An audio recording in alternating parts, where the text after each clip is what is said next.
一直以嚟，Lucky SIM 3年保留號碼計劃都係以平價見稱，保留呢3年只係需要138蚊。最近呢又有新嘅優惠推出咗，就係呢加量不加價，同一個價錢，香港本地數據加到30G，連速度呢都增加咗。除咗呢有號碼嘅卡，主打呢旅遊同埋純數據嘅5G 上網卡，都新出咗多張喺唔同地方國家去旅行嘅時候可以用嘅數據漫遊卡。今日咧就同大家講下。Hello， 大家好，我係希亞。之前嘅影片咧都有同大家介紹過，香港 Lucky SIM 咧一直以嚟都推出咗咧各項嘅實體卡啦，同埋 eSIM 卡嘅低價產品。Lucky SIM 最多人識嘅咧，一定係佢哋嘅轉台保留號碼嘅王牌計劃，只係需要咧138蚊就可以咧保留香港號碼足足咧3年。呢一個 plan 咧特別適合咧已經移居咗海外啦，有時會短期返香港，或者係平時唔多用嘅號碼，但係又唔想取消咗佢。因為而家好多銀行啊、政府同埋 WhatsApp 驗證咧，都係需要用到香港號碼嘅。咁 Lucky SIM 其中一個最大嘅賣點咧，就係可以全球免費接收 SMS， 無論你身處喺任何嘅國家啦，只要係開通咗漫遊、有網絡，基本上咧都可以收到銀行嘅驗證碼、政府嘅 SMS 通知等等。對於長期喺海外生活嘅香港人嚟講咧，係非常之有用嘅。最新嘅 update 就係佢哋而家呢個保留號碼3年嘅計劃。由原本香港數據15G 加咗1倍咧，去到30G，有效期咧同樣係3年，價錢咧亦都冇變，平均計翻咧每個月都唔使4蚊。咁呢一個組合咧喺市場上面真係好少見，唔少咧已經長居海外嘅港人得閒咧翻嚟香港探下親，咁而家數據多咗咧都唔使驚咧唔夠用啦。除咗3年嘅計劃，Lucky SIM 咧亦都提供超過20款嘅轉台計劃，由30日啦到3年都有，最高可以達到咧300G。仲可以加購漫遊數據，好似呢一個17國24G 同埋30G咧，就一定係最多人揀、最抵用噶啦。已經包括晒主要嘅旅遊地點，例如大陸啊、日本、泰國等等，咁就可以揀呢一個咧香港3年30G，再增值咧17國嘅計劃，咁就喺香港咧同埋海外上網都得啦。不過咧都要提一提，Lucky SIM 咧只係有香港嘅通話分鐘，係冇海外通話嘅。咁喺海外漫遊嘅 plan 裏邊，Lucky SIM 咧最新推出咗42個國家30G，當中咧包括咗更多嘅地區，多咗嘅地方咧主要就係歐洲啦，包括法國、德國、西班牙、葡萄牙等等，仲有一啲北歐嘅國家，芬蘭啊、丹麥、瑞典等等。咁全年無論你去歐洲啊、東南亞或者日本咧，甚至翻大陸咧，都可以一個 plan 咧包晒啦。想申請 Lucky SIM 嘅各種計劃咧，就有2個嘅方法。第一咧就係攜號轉台。第二就係買一張新嘅實體 SIM 卡或者 eSIM， 咁都係會有一個新嘅香港號碼嘅。先講下轉台啦，轉台咧就要經代理申請，可以揀翻實體卡或者 eSIM， 就算身處喺海外啦，都可以上網咧去填表申請，選擇翻咧5至90日內嘅轉台日，之後咧就會有專人同你聯絡，全程咧基本上都可以喺網上面辦理。不論喺香港定係海外啦，如果係實體卡嘅話咧，都係會安排郵寄翻張卡俾你嘅。咁有關申請嘅詳情同埋連結咧，我都會放翻喺文字欄上邊，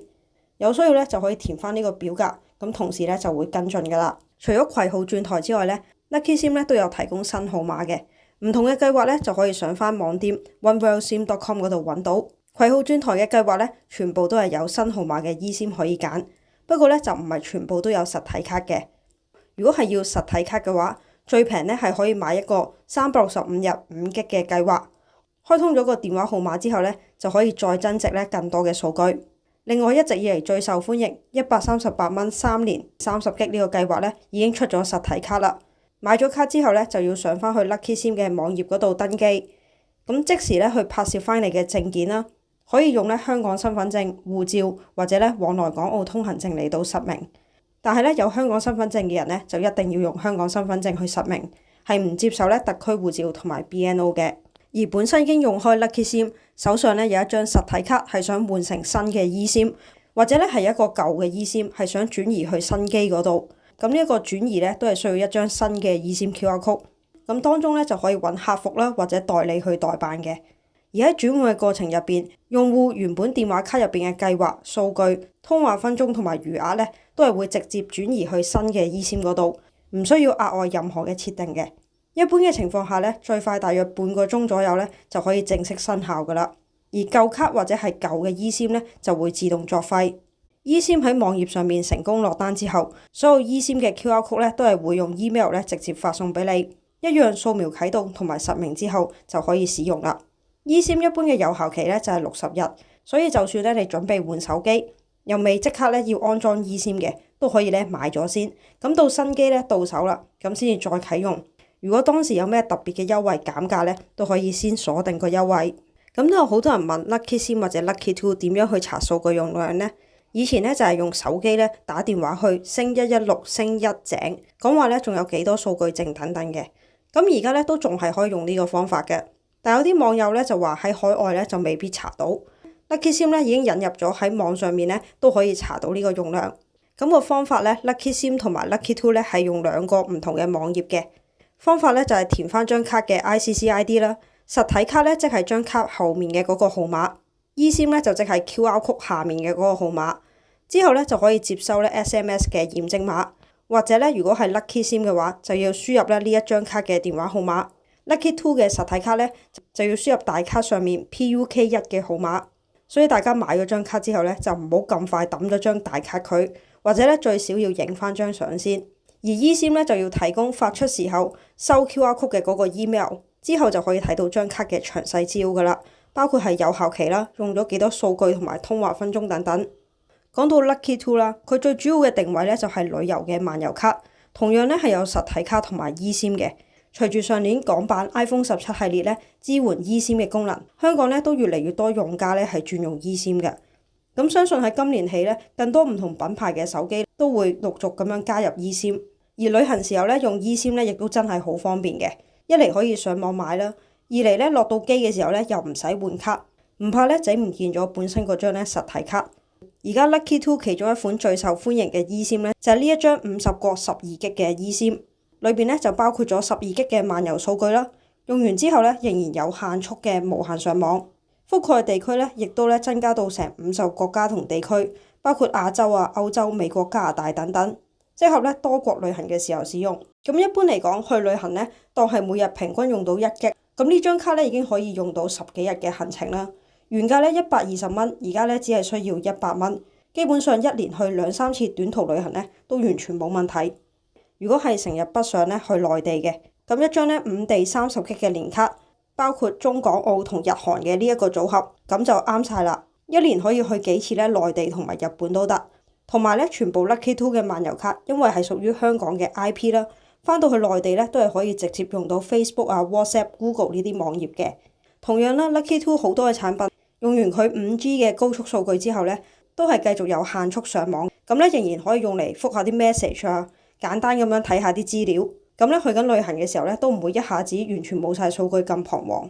同埋比起市面上嘅其他產品咧，Lucky Two 咧最近1年以上嘅 eSIM 咧，全部咧都加送5G香港嘅本地數據。去完旅行咧，翻到嚟香港唔使即刻換卡，都係咧叫做一個方便。如果只係需要香港數據，唔需要通話嘅話咧，Lucky Two 咧亦都有多款5G 香港數據嘅 eSIM。而家好多 iPad 啊或者平板嘅用家咧，咁咧都淨係有上網嘅需要嘅啫，就可以諗下呢一種嘅 eSIM 啦。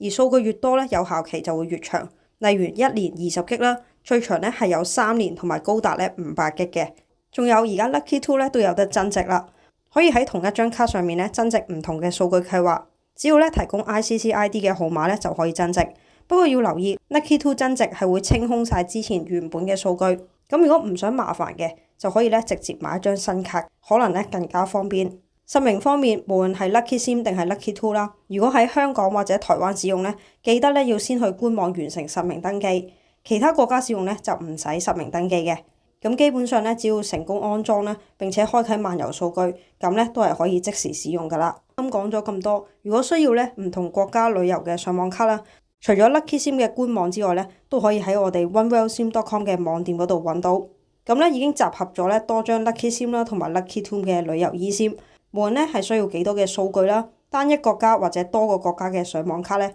或者咧係有香港號碼嘅電話卡，咁都可以咧因應你個人嘅需要咧靈活選擇。好啦，咁今日影片咧就嚟到呢一度，同大家講咗好多咧關於 Lucky SIM 同埋 Lucky Two 嘅最新資訊啦。咁大家都見到咧，其實近年咧佢哋都有好多好積極嘅 update，亦都有聽到唔同用戶嘅需要咧，而去開發一啲新嘅功能。所以就算我自己去大陸啊，或者去日本咧，而家咧都係用緊佢哋張5地30GB嘅數據卡。如果你對我啱介紹嘅 eSIM 啊或者保留香港號碼有興趣咧，都可以喺文字欄上面揾到相關嘅連結。中意我影片咧，記得 like、subscribe、share。咁我哋下條片再見，拜拜。